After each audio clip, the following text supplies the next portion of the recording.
Hey, weirdos. I'm Elena. I'm Ash. And this is Morbid. It's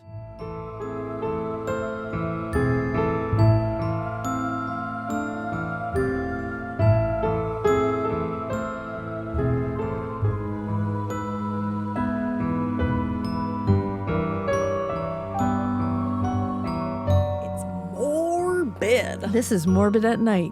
Yeah, it is. Morbid in the evening. Oh my God. It's so funny because I was going to start singing with you.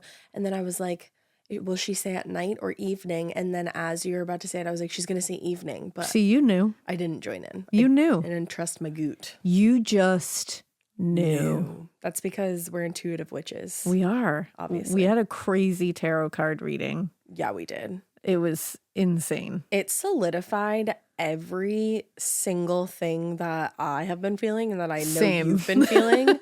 And I cried at the end. Clarity. I cried because I was so happy and I just wanted to cry. You did. You cried. She burst right into tears and she had good reason because that reading was wild. It was crazy. And the fact that it ended with like a tarot card that's like really super special to me is even crazier. It was a really cool one. I've never really had a tarot card reading resonate as much as I've had them resonate. Yeah. But like never to the degree that this one did. No. This one was knocking my socks off because we went in there saying I'm not going to ask a specific question out loud. I know what question I had in my head. Like I'm going to think it in my head. Yeah, the I whole was time. thinking in my head, but I just said, you know what? Just give me a general one. And I feel like at first she was like, I'm just going to fly off the seat of my pants here. You're giving me literally nothing. She was like, fuck you guys. And then she started and she was like, just hit right on it. Boom. Nail on the head. And Mikey came with us and his reading was perfect. And like all of ours intertwined in a weird way. Yeah. Dave, me and Drew, ours intertwined. It was really great. well. But so that was happy. So that's a thing. Yeah, it was, that was a happy thing. This is a sad thing. It's so tough to like transition.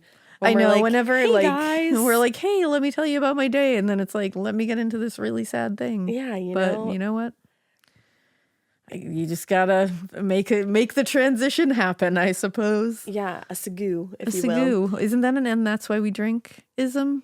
Oh, is it? Yeah, I think that's a Em and Christine-ism. Oh, Em and Christine. Sagoo. I love you guys. I love that. I love it. I love that, and I love them. I love that, and I love all of them. And it's Gemini season, so like shout out to And That's Why We Drink. If you don't listen to them, you must live under a rock, and you should move that rock and go listen to them. Yeah, go listen to them. They're great. Honestly. But yeah, I do have a really sad case for us today.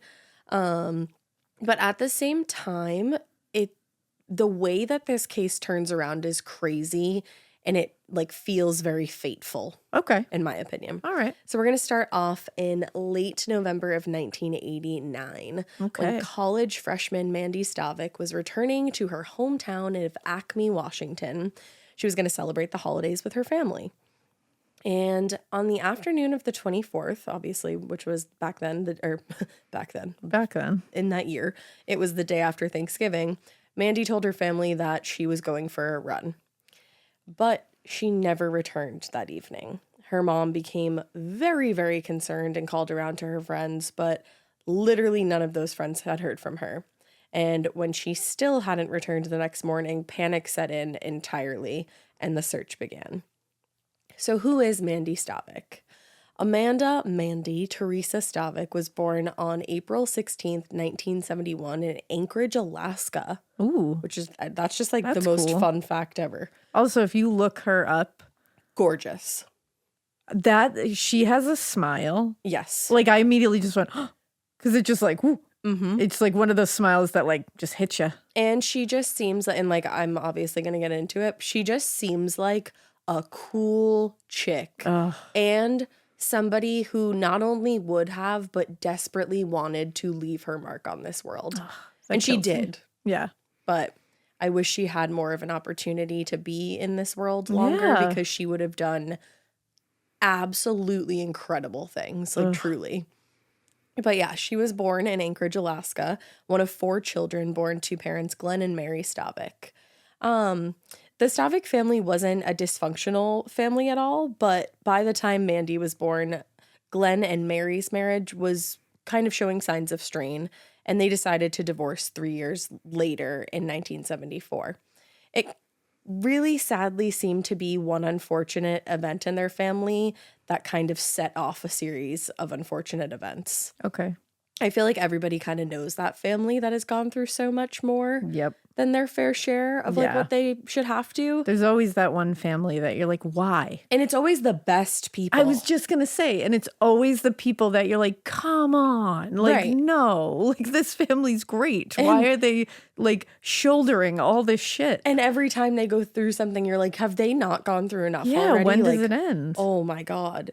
And that's the thing. The Staviks seem to be one of those families because just 1 year after Glenn and Mary divorced, Mandy's 16-year-old brother Brent, he was shot multiple times in the head and the chest in Anchorage by an unknown killer while he was out bow hunting. Glenn, the father, told reporters in 1989, as far as the circumstances, they've never found any clues or any reason for the murder.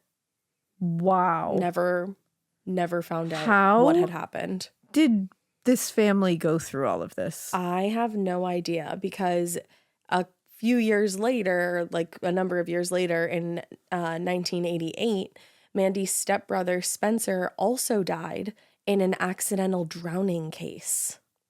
What? Yup. Oh, this family. It's a lot. So I think I don't know really like what sparked the decision, but part of me wonders if Mandy's mom was like, you know what, I think we need a new area, a fresh start.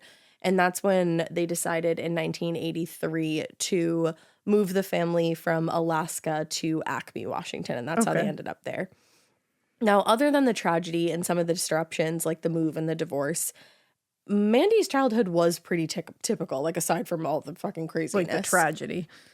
She was described as being smart, confident, and driven in ways that were just like not common among children.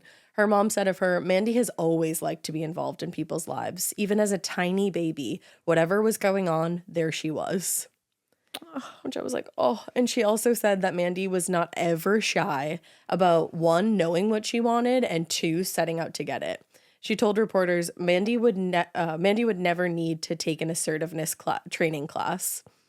And she said that level of self-confidence sometimes rubbed people the wrong way, but more often than not, it got Mandy the respect and affection of those around her, not only in school, but in her community. It's upsetting that it even rubbed some people the wrong way. A confident woman like it will upsets always me. rub some people the wrong way. And it bums me out because it's like, that's why people dull their shit. Oh, and absolutely. It's usually for other people. Yup. Don't dull your shit for other people. If people don't like it, that's honestly their own shit that they're gonna have to deal with. Don't dim your shit. Yeah. Don't dim your don't sparkle. Dim your shit. Because if honestly, like if you're a confident person and it pisses people around you off, or people who like says like way don't more about know them. you off, that's fine. That's their problem. That's fine. Keep on keeping on. What other people think of me is none of my fucking business. Exactly.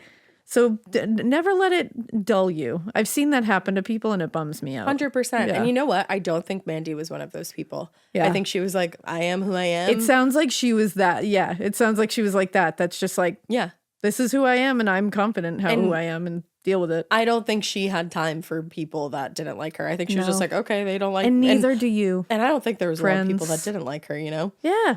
Neither do you, friends. You don't have time for that. You don't have time for that. Don't let it happen. What's your tattoo? It's only forever. Not long at all. So we only got so much time here. It's so funny because I remember when you got that, I was like, I don't know if I get it. And the older I get, the more it resonates. Yeah, it really is. Because I got it for that reason, that it's like, yeah, it feels like you have forever, but that's not long at all. Forever's no not matter long. what. We don't know how long forever is for any of us. Immeasurable. So make sure you're doing it your way. Exactly. Don't hurt anyone else, but never. Do it your way. Yeah. Be confident. Be happy. Take a page out of Mandy's book. That's right. Because listen, by the time she reached high school, her tenacity and her determination and her just like sense of self was paying off. She became a star on not one sport team, multiple sports teams. Hell yeah. She played varsity basketball, softball, she did track, she did cross country. I checked, those are different seasons. And she did cheerleading. Because at first I was like, she did track and cross country. Aren't those the same? And then I was yeah, like, those are different. different. But honestly, I didn't know that until very recently. Fun fact. And so she played all of those sports, but Good for her. she actually had trouble with basketball when she first started. And the first time she tried out for the high school team, she actually didn't make it. Oh, wow. And her mother said that she was absolutely devastated by that. But she spent a ton of time working on it. She went to a basketball camp that summer to hone in on her skills, you know. And sure enough, made the fucking team the next year. That's my girl, Mandy. That is my girl. Outside of school, too, she was an avid swimmer, and she eventually trained as a lifeguard at the Whatcom Family YMCA, and also worked there part-time as a daycare instructor. Damn, This she is was what I really mean. doing it. She was really doing it. Yeah. This is what I mean when I say, like, I can't imagine what she would have offered the world. That's the thing. I'm like, she was taking, even as much time as she was here, she was already taking full advantage Making of the this most. world. Like, Making she the was most already of being it. like, I'm going to do all the things. Hell yeah. This, I have to say, like, getting to know her and finding this story, it was inspiring. Like, I was like, Yeah. I need to do shit. Like, I Yeah, need right? to try shit. I don't know how long we're all Yeah. here for. Like, No, it it's really only was. forever, not long at all. It's such a good quote. Yeah. Now, the thing is, she also wasn't just good when it came to sports. She also worked really hard in school, and she made honor roll almost every single semester. By the time she had made it to her senior year, she had decided actually that she really wanted to become a commercial pilot. Oh, okay. She was like, yeah, I just want to fly planes. I just want to fly through the sky. That's just what I want to do. I've said it before. I'll say it again. Pilots fucking amaze me. Truly. You're flying a giant thing through the sky. I'm going on a flight tomorrow, so I don't want to think about it too much. No, it's amazing. It's incredible. It's awesome. I love pilots. Yeah, I love pilots. Planes are amazing. It's an amazing thing. Planes, pilots. All of that. Aviation. Pizzazz. Aviation as a whole is a really wild, miraculous I was trying thing. to find another P. I was like, planes, pilots, pizzazz. Pizzazz, precipitation, even. Yeah, there's Pretty amazing. a chance of that. Yeah, Cloudy why with a chance not? of precipitation. So yeah, she wanted to be a pilot, and that was her full intention when she enrolled at Central Washington University in the fall of '89. However, she changed her mind after doing a couple of flights when she was like, you know what? I actually don't think flying is my favorite thing in the world. Hey, she tried it. Exactly.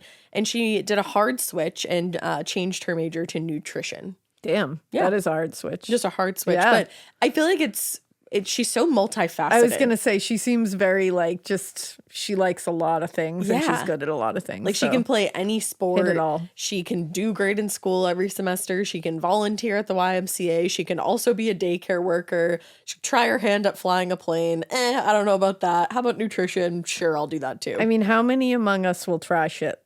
You know, like that. Honestly, Not a lot of people. A lot of people don't. It's hard for me to try shit. So Yeah. that's like really impressive. Exactly. And her mom said it wasn't really the field of study that mattered the most, but that, quote, what Mandy wanted more than anything else was to leave the world a little bit better of a place.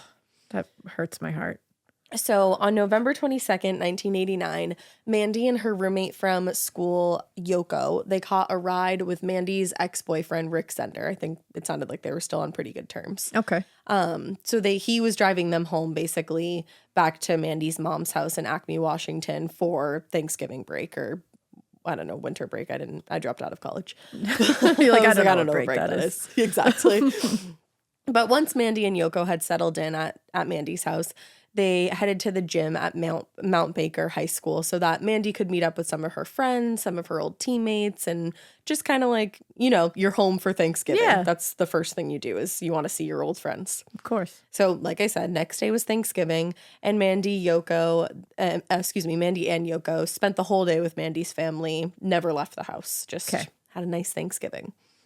Now the next day, Friday, November 24th, Mandy and Yoko had a lazy morning, hung around the house. Of course, they ate some leftovers. We love Thanksgiving leftovers.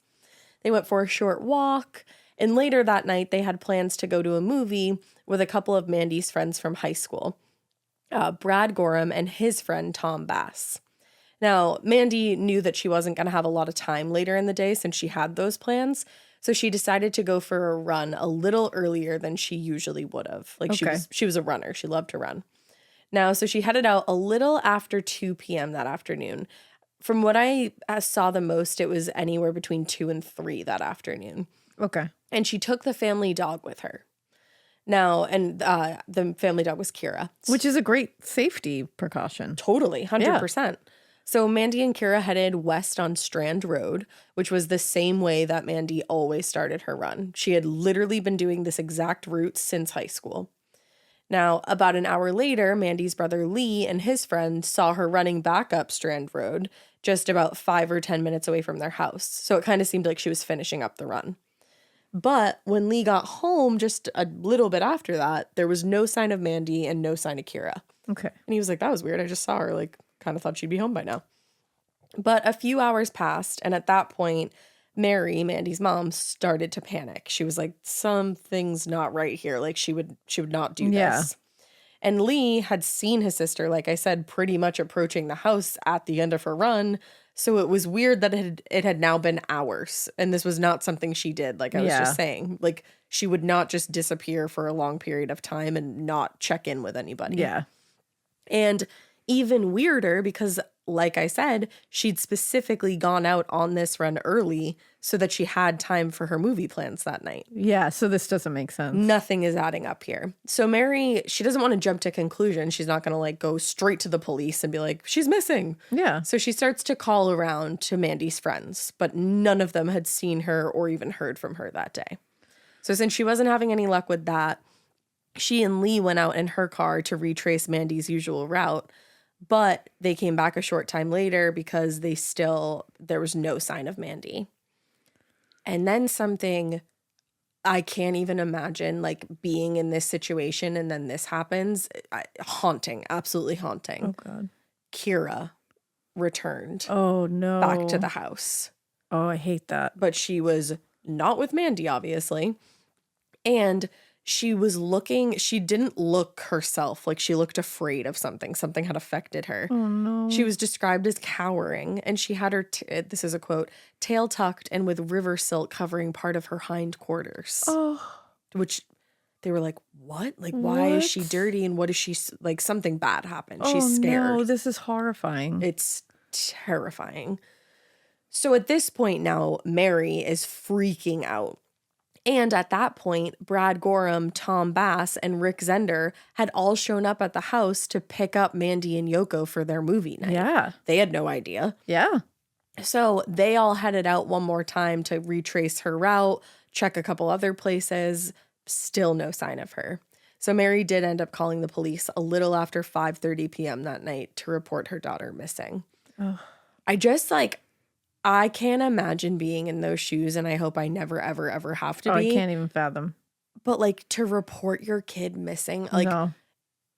I can't. No, I can't even put myself there. It's horrible. You just want to hug these parents so much. And it's just, like, I feel like this story in particular is such a good example of how fast things can change. Oh, yeah. She had plans that night. She was supposed to go back to school. She was just home for a little bit. Yep. She went out for a run that she had always gone on. Yep. And then never came back. It's like a blink. And everything is different. It's so scary. Yeah, it's horrifying. But the thing is, luckily, especially for it being the time that it was, luckily the sheriff's department actually took Mary's concerns seriously.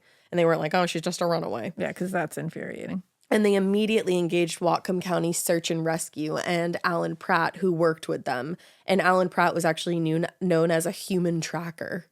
He had like a rep for finding people. Imagine being known for that. That would be an honor. Yeah. So he got information from the family about the usual running route, and he went out to track Mandy's movements. And he did this until he came up to a spot about a quarter mile away from the Stavik house. And he noticed, quote, a disturbed spot on the shoulder of the road.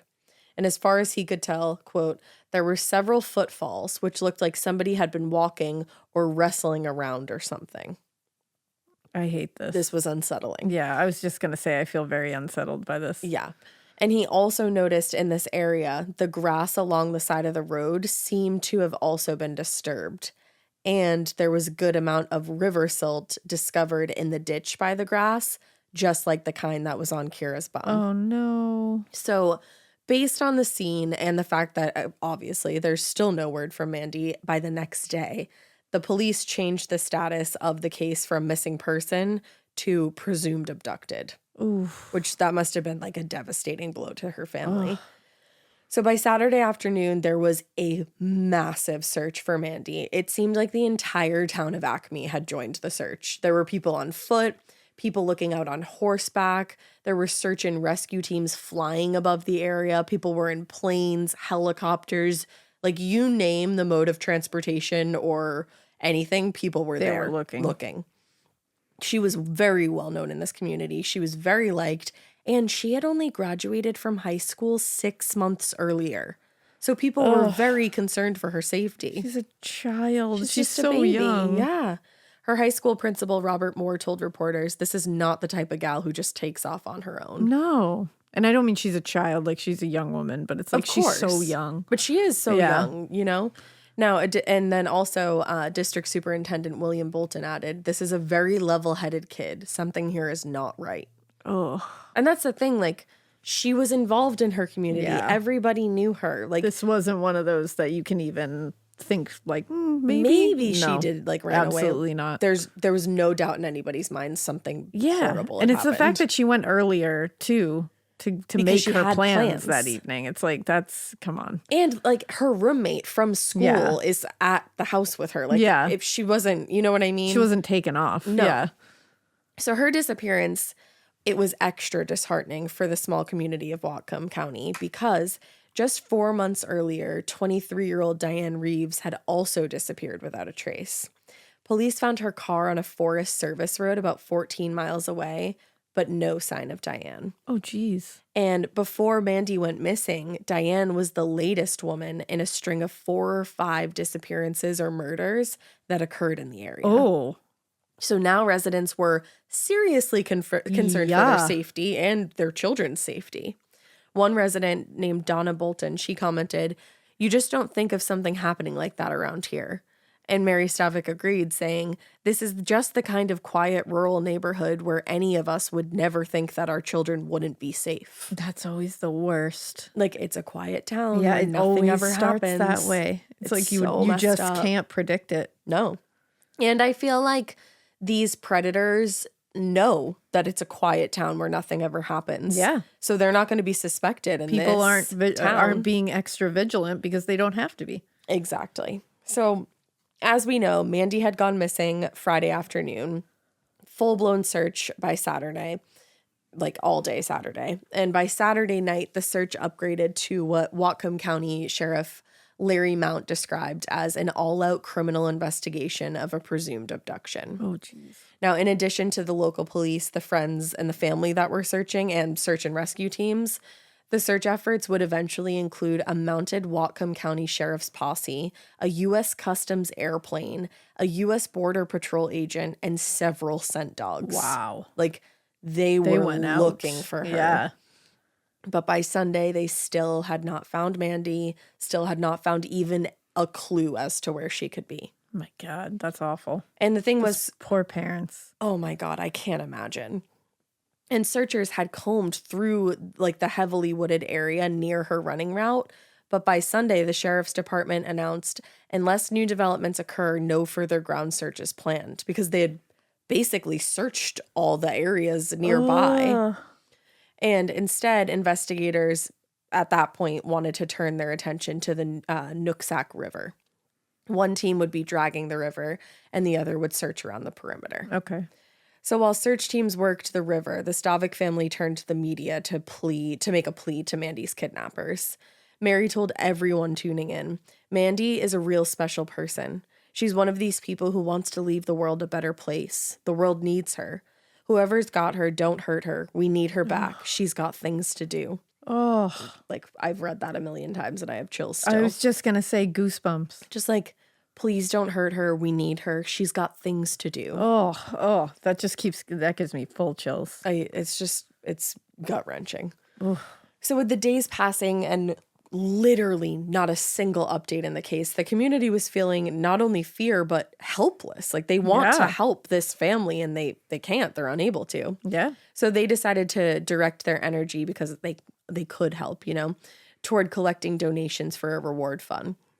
And in less than 24 hours, less than a full day, they had raised over $8,000. Oh my God. And it was comprised mostly of donations ranging from $10 to $50. Wow. So that's how many people were willing to put in some cash. That tells you something. And the fund's organizer, Jim Kyle, wanted Mandy's family to know that they were supported and wanted the world to know that this community was not going to let something like this happen without putting up a big fight.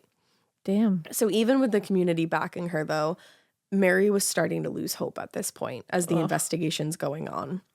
And on the second full day of searching, she told reporters, "Earlier today, I felt really strongly that she was okay. Now I don't know." Oh. Ruins you. Yeah, Ruins you. that just ruined me. Now, any kind of hope that anybody had was unfortunately shattered on the morning of November 27th. Mandy's body was discovered on a sandbar in the Nooksack River. It was about 3.5 miles from where she was last seen jogging. Wow. Which was very, very close to her home. She was found completely nude, which is awful. And Sheriff Mount told reporters that the cause of death was not immediately apparent, and added that, quote, "there were few marks on her body." So the case immediately was labeled a homicide, obviously, because of the circumstances leading up to this discovery, and now because of the state that she's been found in. Yeah. So the sheriff let the press and the community know as much and said, "We know the beginning and we know the end. We do not know the middle at all." So That's chilling. It really is. This whole case is just so chilling. So from the moment her body was found, the investigators were at a pretty big disadvantage. It was very clear that Mandy hadn't been killed where she was found, so they still had no crime scene. And worse, there had been a lot of heavy rainfall in the days since she'd gone missing, so there was a pretty good chance that critical evidence was gone at that point. That's so frustrating. Washed away. It's awful. So knowing that they were at this disadvantage, and given the nature of this case and the other recent disappearances, the sheriff's office called in the local office of the FBI, which I think was the smartest move they could have made. Absolutely. They wanted the FBI's assistance in evaluating whether Mandy's death was related to these other crimes, and if so, to help develop a profile for the person responsible. So while the sheriff's office coordinated with other agencies, deputies got to work tracking the only lead that they had so far, which was a suspicious vehicle spotted by several residents around the time that Mandy had disappeared. According to the sheriff, the deputies were looking for a black or brown full-size Chevrolet or Ford-style pickup with a matching canopy and a gold stripe. So pretty, that's a good description. I was going to say that's really detailed, so at least there's that. You just think whenever it's, whenever they have to give the description of a vehicle, you're just like, like what happened? You know what I mean? Like when it gets that far, you're just like, I hate that somebody had to remember that vehicle. Exactly. Because what did they see that made them remember that? It's just like, it gives me chills. How many cars do you pass That's throughout the the day and you think absolutely I nothing? always think that. But then you pass one and you're like, I should remember that. That's exactly. Like because something happens that you're like, I need to remember that. And I couldn't tell you one car I passed by today. Oh my God, no, we were Couldn't driving name it. except the purple truck. Except the purple truck. But that was because it was purple. Exactly. But I couldn't tell you anything else about it. No. And that's the thing. I think about that all the time, especially after I've just gotten done with a case. I'm like, I need to be more vigilant. I know, it's so hard. It is. Now, so the day after Mandy's body was found, the autopsy was conducted by Whatcom County medical examiner, Dr. Gary Goldfogel, I think is how you say it. One of the first things he noted was that Mandy's body appeared to be covered in what was quoted as long scratches on her legs, buttocks, and arms. And there were more scratches on the front of the body than there were on the back. So because a lot of the scratches were parallel, it indicated that Mandy was alive when she'd gotten them to the medical examiner. And it also indicated that she'd been in motion when she got these scratches because they were parallel. Yeah. And the medical examiner noted that they were, quote, consistent with someone running through brush, such as the blackberry bushes found along the riverbank where Mandy's body was found. Oh, God. So she was running? Yes. Oh. Now, her body showed no signs of defensive wounds, no evidence of strangulation, and there was no other DNA or evidence found underneath her fingernails. There was, however, a significant blunt force trauma injury to her forehead, and the doctor believed that it would have caused a very significant concussion, but he wasn't able to say whether or not Mandy ever lost consciousness. Oh. So ultimately, he identified the cause of death as a freshwater drowning. Oh my God. Because she had been knocked unconscious and then thrown in the river. Oh. Yeah. And noted that the time of death was between 3:30 and 4:30 p.m. It's awful. Ugh. Mm-hmm. So during the autopsy, this is a bit graphic, and I just want to let you guys know that he did find semen in Mandy's body. And, quote, based on the sperm count, concluded sexual intercourse had occurred no more than 12 hours before her death. Oh, my God. She had been raped. And given the circumstances, he was comfortable saying that's what had happened. It was a rape. Mm-hmm. And so the semen sample was collected and sent to the state's FBI office and the Washington State Patrol Crime Lab for analysis, where a DNA profile would later be created. But remember, this is barely the 90s at this point. Yeah. DNA had not come that far yet. Yeah. They have it, and that's great. But it's not where it is now. Not at all. It's not like they ran it through some system and it was like, ding, ding, ding, here's your guy. That's the thing. It's like, yes, CSI. it's great that they have the DNA. It's great that they know what it is at this point, but like what to do with it is kind of a different story at this point. Exactly. So now they knew the cause and the approximate time of death. But other than that, again, investigators are stumped and not finding much of anything else. They spent hours combing the banks of the Nooksack and the surrounding area, but they did not find anything that indicated where Mandy was kidnapped from, where she was attacked, or who had taken her. And the deputy coroner, the deputy, officer, Tim Ortner, said of the person who did this, quote, he either has to know the area or he's the luckiest son of a bitch in the world. Yeah. I'm going to go with knows the area. I'm not going to tell you. Okay. So while investigators struggled to find who did this, the community in Whatcom County continued just reeling from the news of this latest murder. One resident told reporters, "It's so damn frustrating. I've wondered how many times I've talked to him," meaning the killer, "this weekend. I look around and wonder." And high school student Pete Stewart told reporters, "It makes you think twice now before you go out walking alone. It makes you think what a crazy world it is out there." And a lot of residents in this town started locking doors that they'd never bothered with in the past. Like, this was a town where you were safe enough to not have to lock your back door, your front door, not even think about it. And something like this changes everything. Yeah, and people were going out and buying guns for protection, like arming themselves because they were scared. Yeah. Because remember, she's not the first girl to go missing. Yeah, this seems to have been a pattern around there. Exactly, which is interesting because I will tell you that they're actually not related. Oh, wow. Or they don't... They don't believe it's related? They don't believe it's related.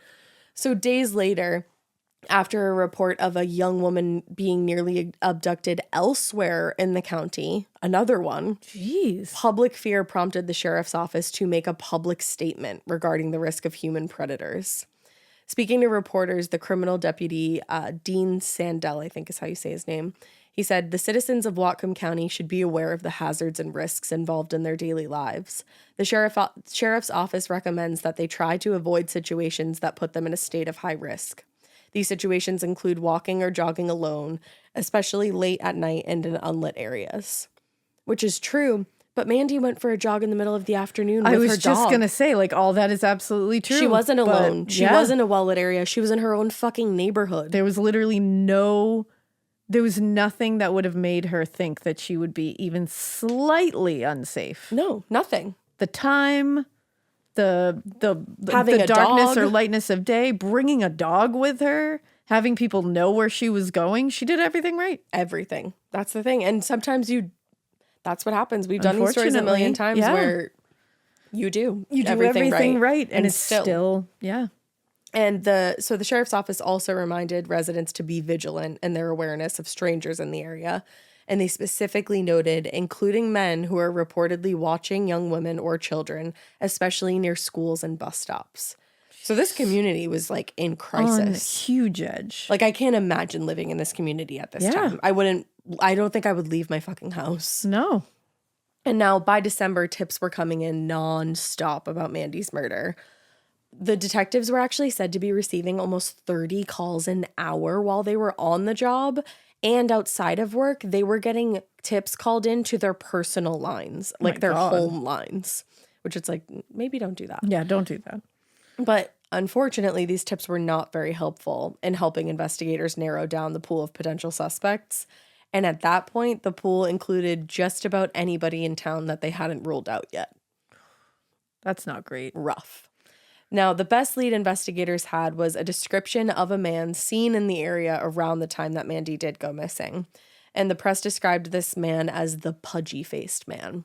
Wow. He was described as being white in his early to mid-30s, quote, with a pudgy face and cheeks, dark hair and a mustache, and 3 to 4 days growth of beard. So that's a pretty good description. Yeah. It's not nice to call people pudgy-faced, but if this is a murderer, whatever. Then call him whatever you want. Exactly. So based on the information from the public who had seen this guy driving a 1970s light brown station wagon in the area, so kind of similar. Yep. So they were able to put together a composite sketch, and they circulated that in the news and around the community and also on AP Wire, but it failed to produce any viable leads. What? A composite sketch. Wow. Now, on December 3rd, 1989, Mandy was laid to rest at St. Joseph Mission Cemetery in Clipper, which is a smaller town close by to Acme. And the funeral and burial costs were actually paid from a fund that was set up by the administration of the Acme Elementary School. So this community really banded around each other. Yeah. And later that day, they had a memorial service at the high school Mandy went to, Mount Baker High, and nearly 1,000 people attended to pay their respects. This all tells you something about her. It does. And it gives me chills as I say it. And this family, yeah. And this community. Exactly. And the whole community. Like, even though they are in crisis right now, like, I would want to be a part of this community if I was in crisis, you know? Absolutely. Like, it seemed like you could lean on your neighbors. Seriously. And you would need to at this point. Yeah. So any hope that the new year would bring a break in the case quickly faded. The new year came and went. Investigators were still trying, but they were coming up with nothing. Now, in late January 1990, there was testing done on a pair of sweatpants that had been discovered during the initial search. The pants were believed to be Mandy's, but they weren't even completely sure that they were. But in a statement to the press, a spokesperson for the FBI crime lab told the reporters, "Nothing that we received from this is certain." So this is like wall after wall after wall. And and it's like people are getting hope because they're like, okay, they're like, unfortunately, it was semen found. We can test that. No, we don't have much to do with it. Okay, those sweatpants might be hers. Maybe that will help us like come up with a lead. Okay, we have a composite sketch, and it's just like, nope. That's the thing. It's not for lack of them doing a great job here. Yeah. And for them finding things and actually like really moving this forward. It's just, it seems like every time they get something, they just hit this massive wall. It's so frustrating. That's the thing. And sadly, none of Mandy's other clothing was ever discovered, so they couldn't do testing on it. And neither was the Walkman that she had taken with her on her jog. So investigators, they were also staying silent on whether Mandy had been sexually assaulted, like, to the press. They didn't want this getting out. Yeah. They told the press, at this time, that information is only known to us and the perpetrator of the crime. I think what they were trying to do was keep things close to the chest and kind of suggest that there were certain aspects about this crime that were going to be able to be used to identify somebody during questioning. Yeah. And they weren't going to let that out. Absolutely. But despite their best efforts up to that point, they had really only succeeded in ruling people out. They didn't really have suspects. They were just ruling people out left and right. And that's going to take a while. And the composite sketch of the pudgy-faced man had still not produced any concrete leads. Investigators weren't finding anybody who matched that description. And, I mean, I would assume that they probably shaved their beard at that point. Yeah, I would think so. You know, or grew it even longer. Yeah. And in the weeks that followed the new year, a bunch of investigators ended up being taken off the case, which was indicating that the case was getting cold. But by March, the tide actually seemed to be turning in favor of the investigators when the sheriff's office announced that they had identified a person of interest in Mandy's case. Ooh. Sheriff Larry Mount told the press, there's more than one suspect. We're just waiting on lab results to help us decide whether we've been going in the right direction or the wrong direction. And what he was referring to were hair and fiber samples collected from Mandy's body that they were hoping to tie to a suspect. Oh. And they had also been collecting blood and saliva samples from suspects over the course of the investigation. But those, again, were more useful in ruling people out than they were in helping. Than actually identifying someone. Mm-hmm. So as the weeks passed and the lab results slowly came back from the crime labs, the sheriff's investigators actually seemed further away. Still. Further so away frustrating than they ever were in the first place. And the announcement of a person of interest proved to be one of the last encouraging leads that investigators had in the hunt for Mandy's killer. So in March 1992, 2 years after the sheriff's office had made that announcement, that person of interest was suing the county. What? Quote, saying sheriff's deputies duped, defamed, and mistreated him. Whoa. So according to Paul Malik, who was that person of interest, who lived on Strand Road at the time of Mandy's disappearance, sheriff's deputies illegally arrested him and forcibly took hair and saliva samples from him. Whoa. And he said it was while 6 deputies held him down in the county jail. Whoa. He also claimed they never advised him of his rights. They never allowed him to speak with his lawyer. They never even showed him the search warrant that allowed them to take the samples. Oof. And he said, actually, that he had gone to the police voluntarily, thinking that he was one of the last people to see Mandy alive on the day she went missing. Like, he's thinking he's going to help. Yeah. And then this is what happens. I think they may have been getting desperate if what he says is true. Yeah. And I wasn't there, so I can't say. Yeah, that's not great if that's what happened. Definitely not. That's not how you want to go about an investigation, because then the community's not going to trust you. Yeah. But he told reporters, at first, I never considered I would be a suspect. I firmly believe that it's only because I live in a dump and I was poor that I became a suspect who could not clear himself by merely proving where he was and by having a witness who could say they saw me leaving. Whoa. So he was like, I think I was kind of pinpointed here for all the wrong reasons. Yeah. Now, according to the former sheriff, Larry Mount, who was no longer sheriff when Paul filed the suit, quote, he was told that Malik initially resisted when deputies tried to get the samples. And he also stated that deputies definitely did not use improper force, and they were well within their rights to restrain him if need be. Okay. Now, actually, Whatcom County Sheriff's Chief Criminal Deputy Dean Sandell agreed, and he said the investigators took samples in the most unobtrusive way we could. All right. So I was not there, so I don't know. Yeah, I don't know. And actually, it's kind of unclear if the suit was resolved. Oh. Or how, or if it ever really was, or if it just got dropped. But it was the last time that Mandy's case received attention from the press for many, many years. That's upsetting. It is. So as the years passed after Mandy's murder, luckily, DNA was coming a long way and had come a long way in its ability to identify suspects, and especially, obviously, as we know, in cases involving sexual assault. Yeah. And so a DNA profile had been developed from the semen collected during Mandy's autopsy right after, but it wasn't until 2009, when the cold case was reopened, that it did become useful to the investigators. And actually, the scientific advances of DNA profiling were what prompted Detective Kevin I think it's Bohe, to reopen the case. He was actually now a veteran officer, but he had just joined the department. Why couldn't I say that? Right before Mandy went missing. Oh, wow. He was a rookie, basically. Oh, that's crazy. And he didn't know it yet, but he would become one of the few investigators to see the case all the way through from beginning to end. That's cool. Because don't worry. There's an end. There's an end. Oh, thank goodness. There's an end, and this fucker... Thank you for telling us that, because it would really make me angry if this was like still open. Sometimes I feel like when we get to this point, you do have to tell people just to be like, this is not still cold. Yeah, like I promise. Stay with us. Stay with us. This has a good ending. Exactly. So in the decade since the murder occurred, Bohe and other investigators had worked on a theory as to how the crime unfolded, obviously. They thought that Mandy's abductor was most likely somebody she knew, or at the very least was familiar with. And they theorized that this person had pulled up alongside her while she was jogging and pointed a gun at her, demanding that she get in the vehicle. They figured once inside the vehicle, this person drove about 4 miles away into a wooded area, and that's where Mandy was sexually assaulted. And after that, they figured that she attempted to flee through the woods, which is why her legs and her arms and everything got all scratched up.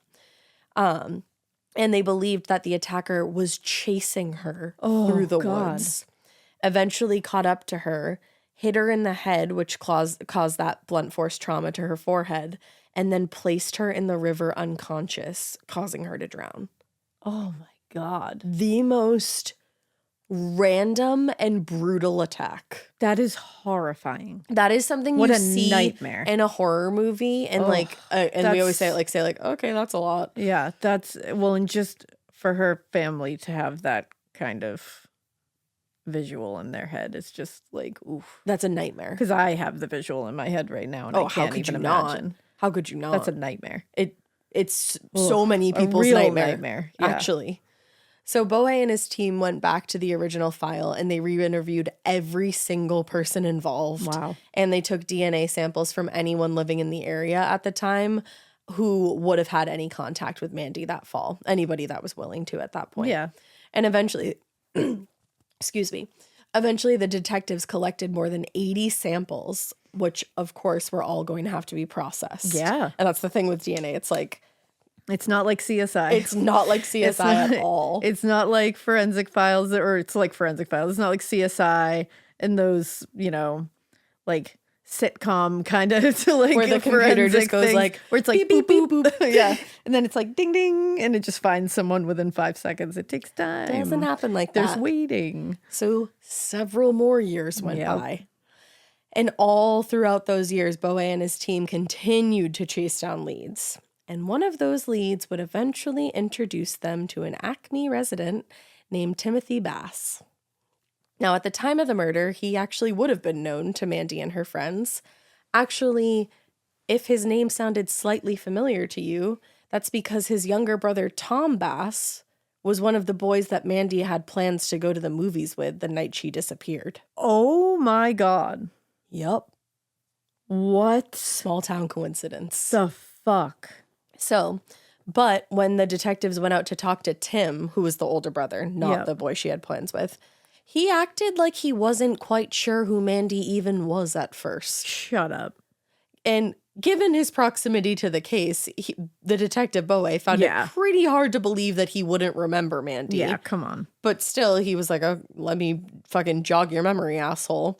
And he said Bass looked up kind of like he was searching his memory and then finally said, oh, that was the girl that was found in the river. What? Like, Jesus Christ, dude, be a little more fucking callous. Like, how eloquent. It's like, yeah, that was the girl from your community that was murdered. Yeah, that's the what young, you say. like the girl who just graduated high school. Like, barely. Went out for a run. Yeah. Took all precautions.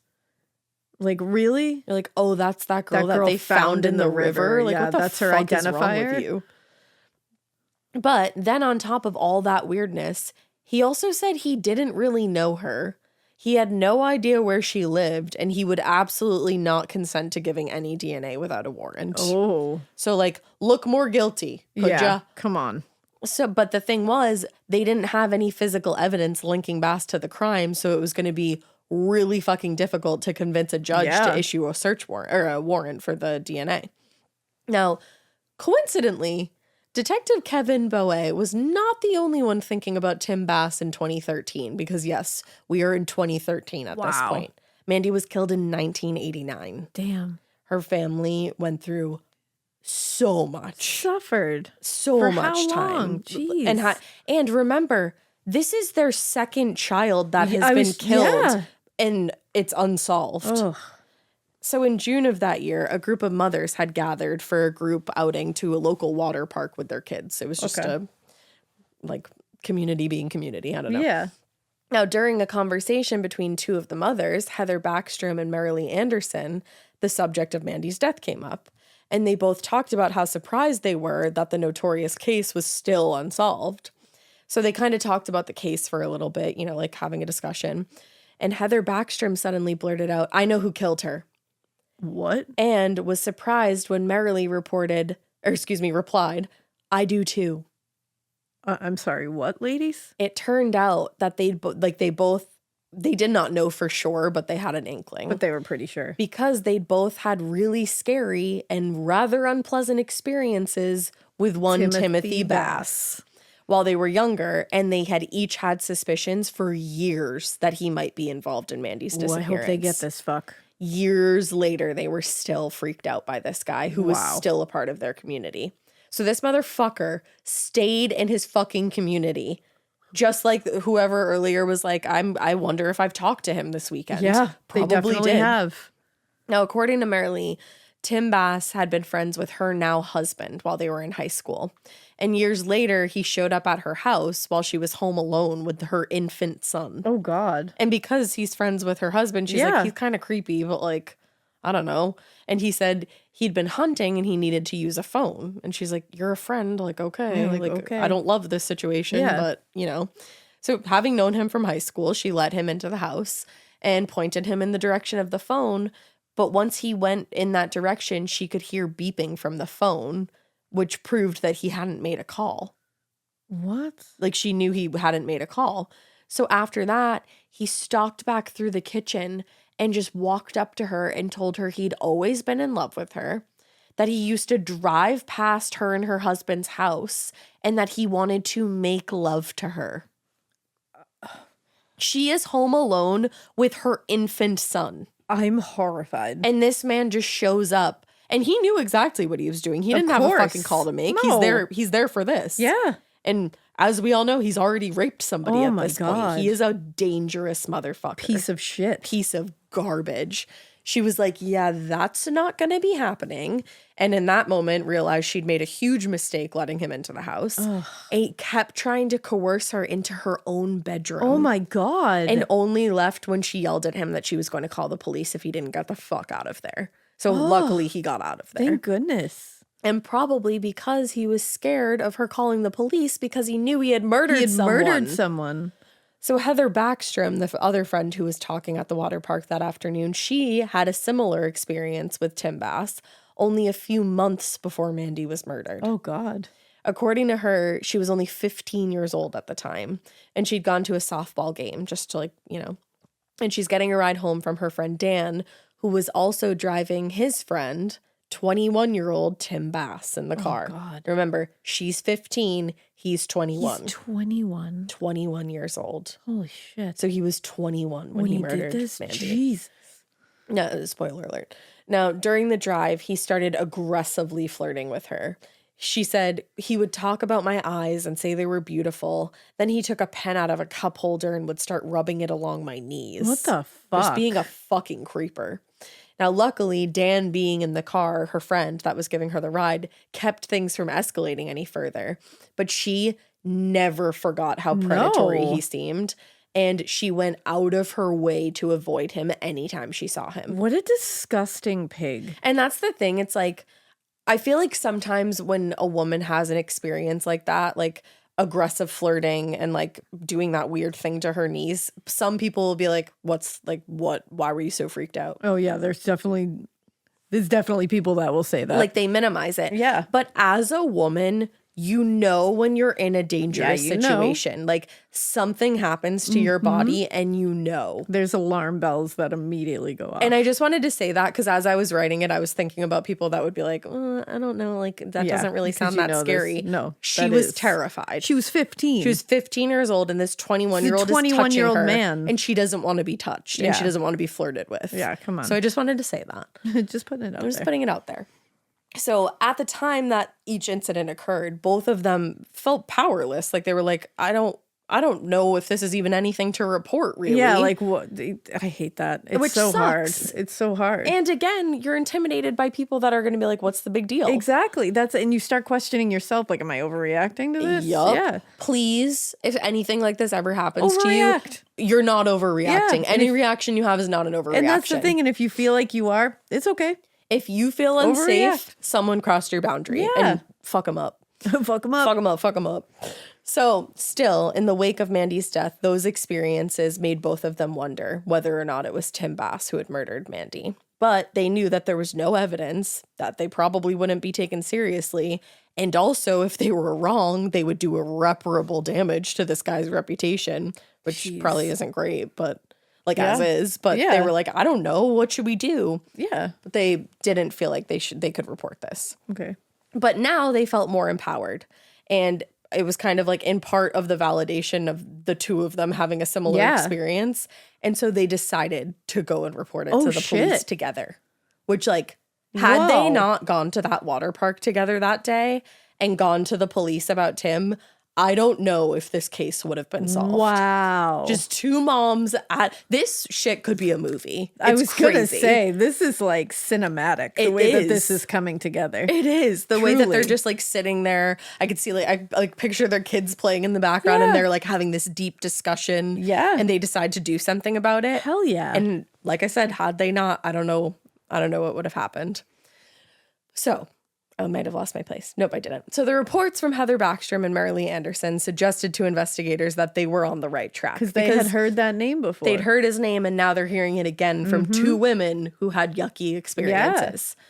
But the investigators, their situation with Tim still remained frustrating. He was not providing any kind of DNA sample and would not even speak to investigators further. Shady motherfucker. Shady motherfucker. So now it's 2015. We fast forwarded. 2 more years have gone by. 6 years after the case was reopened, Detective Bowe went back to Tim Bass because he's like, I know I'm on the right track here. I just got to get there. And he was like, maybe in the past couple of years he changed his mind. Maybe I'll get some DNA. But he still would not give DNA. He went years holding Something's out. wrong. Something is wrong here. Something's wrong. So the exchange with Bowe actually did freak Tim Bass out to the extent that he told his brother, Tom, he was worried that he would become a suspect and that the reason he didn't want to submit a sample, and this is not true, don't even entertain this for a second.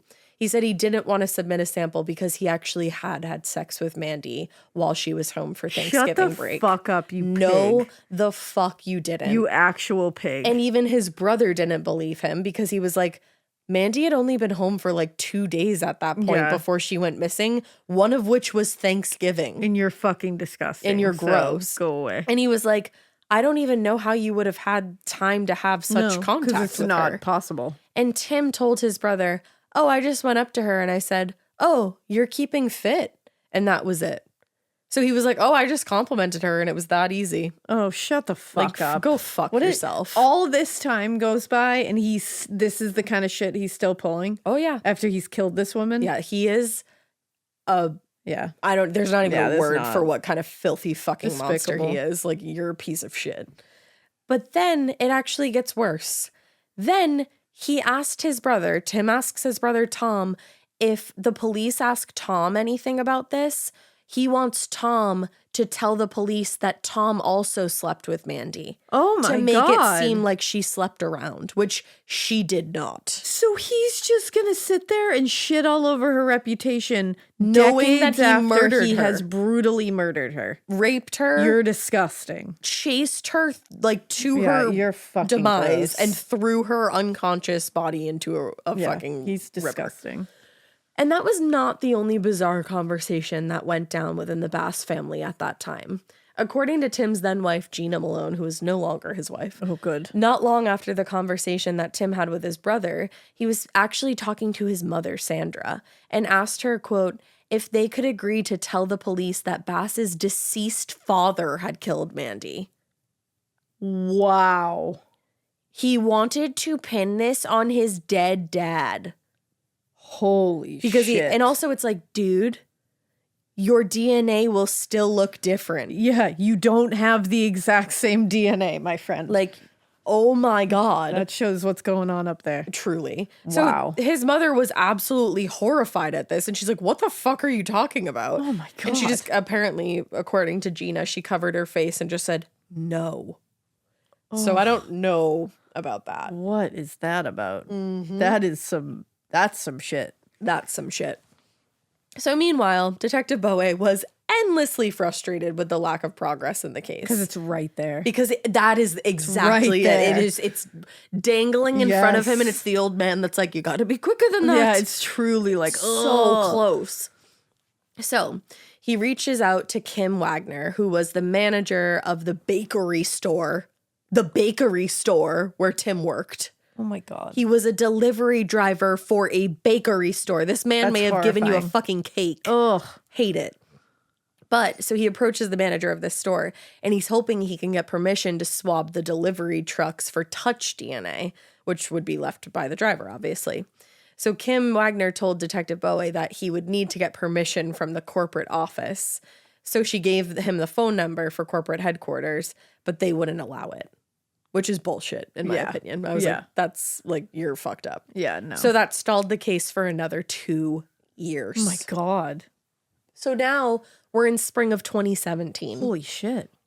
And Detective Bowe goes back to Kim, and he's like, can you provide the investigators with the general route that Tim drives? Like, can you just do that? Until then, he hadn't told her who he was investigating or why. But this time, Wagner actually asked whether this was in relation to the Stavik murder. And the detective confirmed, like, yeah, it was. Jeez. Which is interesting. Yeah. So then Kim asked if Tim was a suspect. And the detective confirmed, yes, he is. And he explained, we basically want to follow him so that if he throws anything out along his route, we can take it. DNA. It's DNA and it's public shit now. Yeah. So she was like, yeah, you can. But they were able to follow him along his route, but they never managed to collect anything containing his DNA.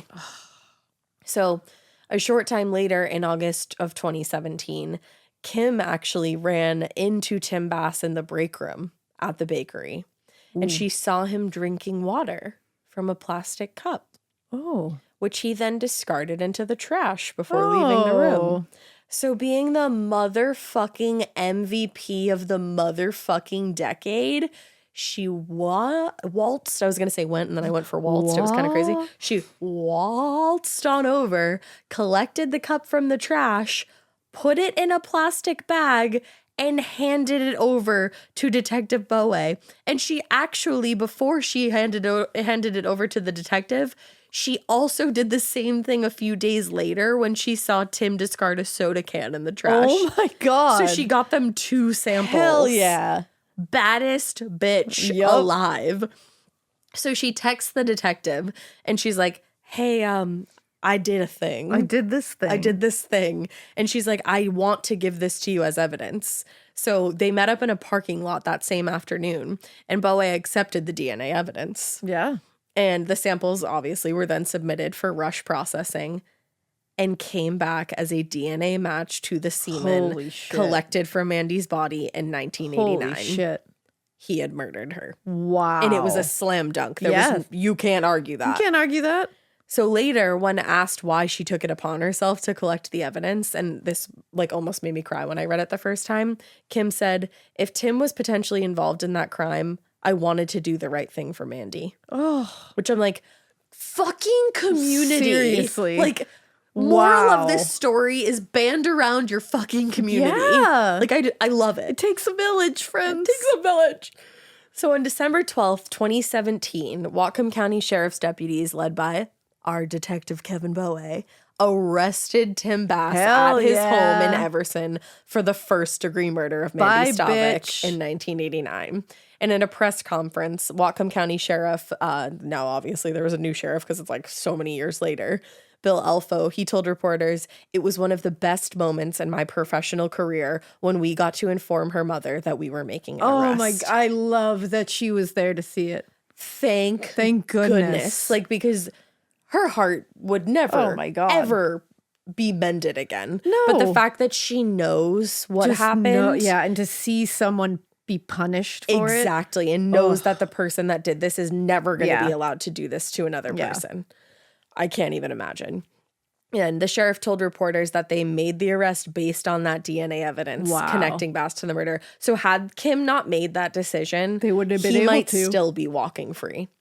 But he did stop short of saying where the evidence had been collected from in the press conference. Yeah. Can't really talk about that too much. Nah. So while investigators and the prosecutor's office started building their case against him, Tim Bass was desperately grasping for any alibi or contrary evidence that would protect him from this murder conviction. Give it up, man. It's like, dude, give it up. They have your semen. Yeah. Like give it up. No arguing that. Nope. And he maintained to the detectives and everybody else working on the case that they were all out to get him, he said. Oh, shut the fuck up. It's like, you're not special. Nobody's Trust out me, to get no you. one wants you in their presence. No, we sure don't. So in conversations with family members during visits to jail, he allegedly asked his mother to provide an alibi for him. Which is like, God. Yeah, you can have all the alibis you want. Your semen doesn't just like jump across miles and miles and go anywhere. That's not how it works. Stop asking your mom to do these things. You fucking nasty motherfucker. So he said, maybe you can say that we were Christmas shopping. Wow. Are you joking me? He gets worse and worse as the story goes. You murdered someone the day after Thanksgiving. What the fuck is wrong with you? And he also kept begging his brother Tom to spread a rumor that Mandy was promiscuous. Oh my God. He said, Tom, do what you can. Maybe other friends could say they knew her back then as well. Ew. Like, what the fuck? You killed her in one of the most brutal ways possible, and now you want to kill her memory too? Jeez, that is zero remorse. Every single day on this earth is a living fucking hell for him. I hope so.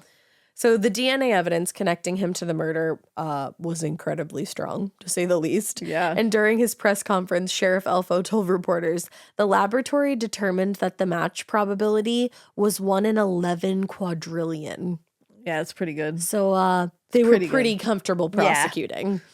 Now, on December 14th, Tim Bass did appear before a judge. He was officially charged with first-degree felony murder, and it alleged that he caused Mandy's death in the course or furtherance of rape, attempted rape, kidnapping, or attempted kidnapping. Disgusting pig. Now, in his statement to the press, Whatcom County prosecutor David McEachran, that's what it is, told reporters that he wasn't able to charge Bass separately for rape or kidnapping because the statute of limitations had run out for both crimes. I hate that. So the felony murder charge was most likely the one that he would face. Okay.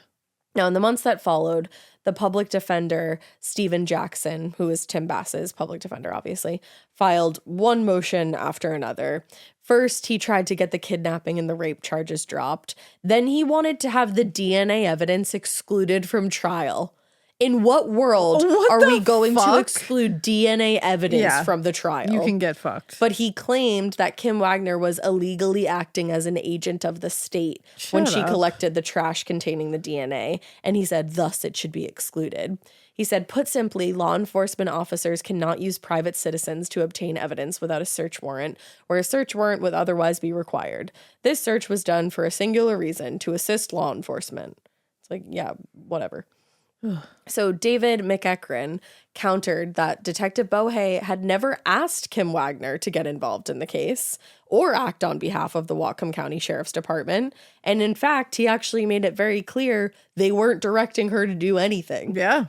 Kim acted entirely of her own volition and said she had a daughter and hoped that somebody would do the same if it were her daughter. So after hearing both sides, judge agrees with the prosecution, and Jackson's motion to suppress DNA evidence was denied. Bye. Heyo. So after 30 years of dead ends and false hope, the opportunity to get Mandy justice finally arrived on May 10th, 2019. Wow, this just happened. Fucking years. Yeah. Wow.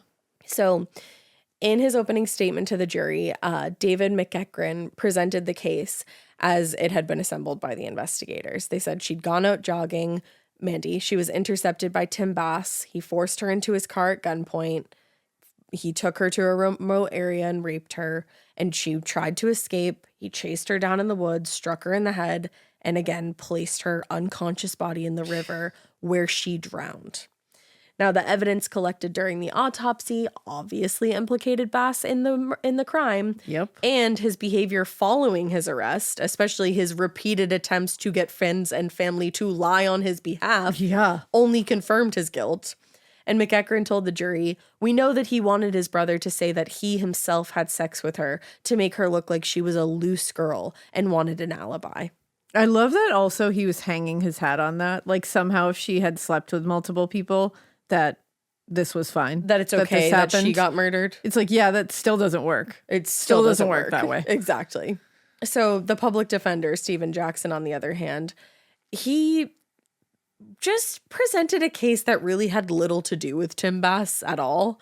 He said to the jury that Tim Bass and Mandy Stavik had consensual sex. And, he would know because he was there. Yeah, absolutely. And he said, obviously, that explains the presence of DNA in her body. Yeah. But, as for her disappearance and her death, that's a mystery. Still, 30 years later. He said, Tim Bass is not guilty. He didn't kidnap anyone. He didn't rape anyone. And he certainly didn't kill anyone. I'm like, that's great. Do you have anything to back that up? Imagine trying to get a case to remain unsolved. No. When you have the killer right here. No. Imagine. No. I couldn't. Couldn't be me. But he actually argued that the prosecution had no evidence of rape. Huh. I'm like, what? And they were like, and he said that they didn't have any witnesses who saw Mandy's abduction. It's like, yeah, the semen in her body and the fact that she ended up in a river directly after kind of tells us everything we need to know. It's like, nope, no abduction can happen unless people see it. Nope, that's it. Nope. If he actually, I'm just picturing him standing there in the courtroom being like, if a tree falls in the middle of the woods. And no one's around to see it, it didn't really fall. Like, sir. Like, no. Have all the goddamn seats in the world and get the fuck out of here. Go get a granola bar. Sit down. Fuck out of here. So basically he was just saying like, a lot of people had seen Mandy jogging that day. Any one of them could have been the person to kidnap her in broad daylight. Wow. Like, shut up. What a defense. Nobody was really into this at all. No. And after a week of testimony and unfortunately very graphic evidence, the prosecution rested their case on May 17th, and the defense rested theirs on the 22nd. The jury deliberated for a little over 1 day, and then they came back with a verdict of guilty. Hell yeah. On the charges of first-degree murder, and they also found him guilty in the special verdicts, first-degree rape, attempted first-degree rape, first-degree kidnapping, and attempting first-degree kidnapping. Damn. Guilty on all motherfucking charges. Yes. And when those verdicts were read, almost everybody in that courtroom erupted into tears. I love that. Obviously overwhelmed with like every possible emotion you could feel after 30 years of wondering what had happened to this poor girl. So he was sentenced to 320 months or 26 years in prison for the crimes against Mandy Stavik. In 2021, obviously, they filed an appeal because what else do they have to do? And it argued, among other things, that the admissibility of the DNA evidence linking him to the crime and the constitutionality of charging Bass under felony murder statute amended after the crime occurred. Blah, blah, blah, blah, blah. No one wants to hear from you again. Basically, what they were trying to say is that, like, one of the statutes had run out for the crime, for what he was convicted of, and that the DNA evidence was, like, not good or something, I guess, because Kim Wagner had gotten it. Yeah, of course. And what they were trying to say too was that Kim Wagner had violated Tim's constitutional rights. I love that when the DNA matches, it's like, yeah, but it was stupid the way you got it. And it's like that's your argument. It still fucking matches. You did it. It doesn't matter how I got it. And like work is a public place, right? Yeah. You know? Yeah. I don't know. It works. We're like, I don't know if that's true, but whatever. I don't know if it's true, but the appeals court, they disagreed that Kim had violated the constitutional rights. They agreed with us. That's all that matters. They said to prove a private citizen was acting as a government agent, the defendant must show that the state in some way instigated, encouraged, counseled, directed, or controlled the conduct of a private person, and that Bass's lawyers had failed to prove that claim in court. Yeah. So I don't think you can technically take somebody's DNA at work, but it's very hard to prove that somebody made you do it. Like law enforcement made you do it. Yeah, absolutely. There was no proof that they did. Exactly. And I don't think they did. I think Kim was living. Yeah, she was doing her job, man. She was being a mama. Yeah. Now, as far as the argument that the prosecutor applied a statute that had been amended after the crime occurred, the justices wrote, although we conclude the trial court erred in applying a 1990 version of the felony murder statute to this 1989 crime. They were literally arguing the difference of a year. Yeah, shut up. The error was harmless beyond a reasonable doubt, and it had no effect on the outcome of the case. So after hearing arguments from both sides, the appeals court sided with the prosecution and rejected all of Bass's arguments, thus upholding his conviction. So raw in hail, Tim Bass. Raw in hail. Raw in hail. Raw in every fucking level of hell that there possibly could be. Indeed. And that's it. Bye. That's the end of Tim Bass forever. Wow. Fucking hate him with every fiber of my being. What a disgusting piece of shit. It's like, I hate all of the people that we cover that murder people because they're horrible people. Repugnant. This one in particular, I was like, are you kidding me? The fact that he was trying to still like besmirch her reputation after he had brutally raped and murdered her 30 years earlier. After Thanksgiving. And he's still trying to be like, let's paint her as this loose woman. And maybe we can blame it on my dead dad. Yeah, and you know what? My dad's dead. He can't say anything about it. So why don't we blame it on him? It's like, you have no fucking bottom, do you? Like, you have no fucking bottom. No, the lowest of the low. Like, the shit that man, that thing will hit the fucking magma in the center of the earth. And he will still continue to go lower. Listen to you. Disgusting. You are really good at insults. Thank you. Sometimes I get so angry that I can't insult that happens to me too a lot. And I'm just like, you're fucking. And then I'm like, you're a froggy motherfucker. Like, it's just like the first thing that will come out. Yeah, I feel that. But fuck that guy. Fuck that guy. I'm so glad he's in jail. Me too. After rot. He had 30 years to fucking sit with himself and know what he did. And he was perfectly fine doing it. Yeah. Rot. Inhale. Oh, and you know what? Mandy deserved to fucking light the world on fire, and she seemed like she was on her damn way to doing it. She deserved and it's so much fucking better. Shame that she wasn't allowed to. This world, we didn't deserve Mandy. Is less. This world is absolutely less. So that sucks. It does. But I'm really glad that her family at least got a little bit of justice out of it. I do too. Yeah.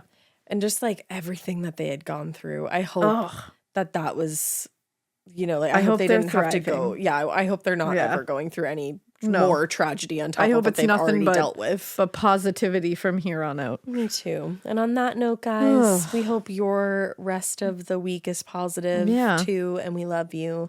And we thank you for listening. And we hope you keep listening. And we hope you keep it weird. If I have to tell you not to keep it that weird, you're wild. Yeah. Love you.